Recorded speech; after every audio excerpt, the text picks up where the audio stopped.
Hey there, how you doing? Now, there's a very special little plant that I have to show you here. I've been aware of this plant for ages. I first saw it early last year, and that it takes so long, and I've seen it 3 times since, and that, and it's something I may not have crossed paths, but far out, you seriously don't cross its path much. That's what makes it all the more special. And it's this little guy. So this is one of our native mints. This is Mentha saccharoides, also known as a native pennyroyal, or as we like to call it, fairy mint. So this, obviously it doesn't grow much taller than this one right here, pretty low to the ground. And what is actually said most of the time, which is probably I'd see is very true, is that you don't even know it's there until you smell the aroma of the mint once you tread on it. And you can see it doesn't grow near as much as the lawn grows. It's growing in this open lawny area. And yeah, there you can see the beautiful little flowers. They kind of got a little tinge of pink on them when you look closely. They're pretty hard to see probably. They're just so minute. So, like your European mints, which are much larger obviously, you can use them much the same way. They are unnerving, so they'll work on the nervous system. They're a commutative, which means it'll be orientated around the stomach, which will dispel gas, and alongside that, it'll probably have some antispasmodic qualities, which will be relaxing smooth muscle spasms. So if you have tension, wind in the belly, it'll help dissipate that. Also, them volatile oils, which it is very volatile, will have an effect on the respiratory system. You've also got your diaphoretic quality, which is opening the pores of the skin, which is a channel of elimination covered in skin. Really great way, so if you have a fever or something like that, it will be very useful in that. Now, the thing about these, as opposed to your other mints, just hold on, antiseptic as well. So particularly if you're able to extract the essential oils, which something this small, you're going to need so much plant material. Obviously there's just these tiny patches, a few little ones scattered around. I saw a little bit over here, but it's really just this little area. But they do obviously have an antiseptic quality about them as well. So what I was saying is, this is one plant, being they are such small leaves, I'd be using the fresh plant material. You could use that in a tea, steeped into an infusion, leaving that for medicinally. I'd be leaving that 20 minutes plus.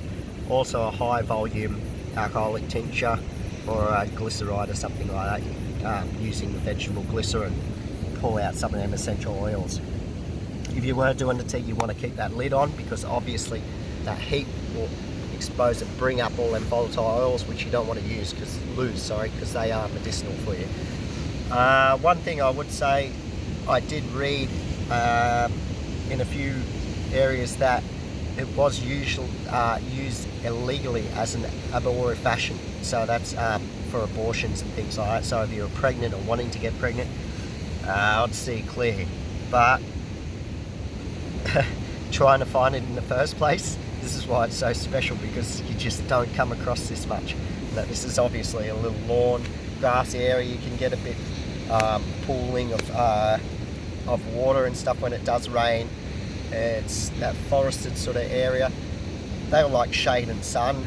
They don't really mind too much. But that open eucalypty, foresty areas, which will accumulate water, but will probably dissipate with water reasonably quick as well, with a bit of runoff. And what else we've had? The volatile, so obviously your effects on respiratory, you've got your stomach, you've got your diaphoretic action. It is alterative as well, of blood cleansing and that sort of thing. A very pleasant tea. These leaves are just so aromatic and beautiful, and for something so little as this, It packs such a wallop, hey, full of menthol.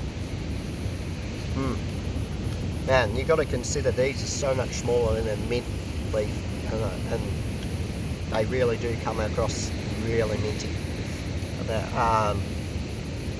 So like I say, I wouldn't be dehydrating or drying these. I'd be keeping these fresh. What else have we got? Anything else? I would like to close this section off, in my opinion. So if you know how rare it is to come across these little guys, these guys deserve protection. And I think we might grow some at home.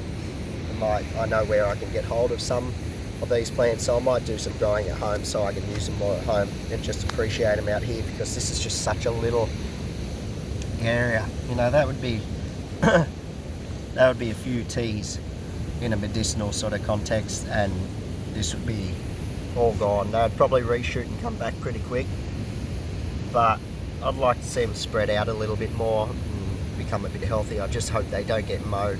I don't know, I just want to block them off. I love these plants, I love my plants, and I love these guys very, very much. Got heaps of medicinals. We've got plantain over here, we've got some dandelion around. This place is full of stuff. It's full of beautiful plants that can aid us and help us out, and they do their job in the environment, and that, yeah, beautiful stuff. Anyway, I think always gets that bit, and I'm kind of like going, I'm sure there's some more stuff.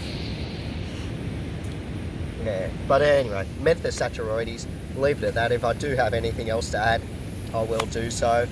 But for now, I think we're pretty clear. This is a beautiful, medicinal, native, very dainty, pretty, beautiful little plant, and I love it very much. And I think we should just appreciate these little plants that we got around us. Cool. Alright, well, that's about it. Thanks again for listening, and I hope that was alright. Plenty more videos to do that, so I'll be posting this on the website, which I'll do the majority of the write-up, and I'll be adding to as I learn. It will also go on Instagram for that. Yeah, and YouTube as well. But, okay, beauty, that'll do me. Thanks, bye.